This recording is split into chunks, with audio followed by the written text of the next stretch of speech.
étions 4 cousins à proposer ce don. Donc c'était assez étonnant pour le médecin qui a suivi Benjamin. Mais c'était dû au fait que dans sa famille, il n'était pas possible de donner. Aucun de ses parents proches ne pouvait faire ce don, même s'ils en avaient vraiment la volonté. Et donc nous nous sommes un peu suivis pendant les premiers tests, tous ensemble. Et voilà, c'était une belle expérience dès le départ, vraiment à plusieurs. J'ai été accompagnée de manière assez étroite. J'ai eu 2 médecins référents en fait, auxquels je pouvais poser des questions à tout moment. Et qui ont vraiment répondu à toutes mes questions, qui ont pris le temps de répondre à mes mails, à mes coups de fil, et ainsi qu'une coordinatrice de greffe qui était là effectivement pour m'aider un peu dans la démarche. L'opération s'est très bien déroulée. C'est une des premières choses que j'ai entendues après l'opération, c'est le chirurgien qui nous avait opérés tous les deux, mon cousin et moi, qui avait l'air très fier de l'opération et qui m'a dit que c'était impeccable. Au réveil, j'ai eu des douleurs assez importantes.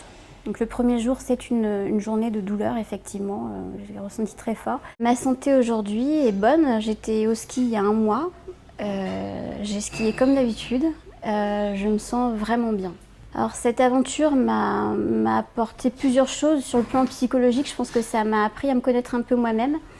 À voir le besoin que j'avais aussi de parler et d'échanger dans cette expérience, tout en étant bien seule dans ma décision, en étant un peu dans ma bulle sur la fin. Et puis ça m'a apporté, c'est une expérience magnifique, des moments inoubliables et puis une relation avec mon cousin qui a beaucoup changé. Mon cousin va très bien, il a eu un petit épisode à l'hôpital dernièrement, mais c'est dû à une infection et donc il a des anti-rejets sous une dose assez importante, donc c'est quelque chose d'assez fréquent. Mais de manière globale, depuis l'opération, donc depuis 4 mois, il se porte plutôt bien. Il commence à refaire un tout petit peu de sport et il est très heureux d'être beaucoup plus indépendant qu'auparavant quand il prenait la dialyse.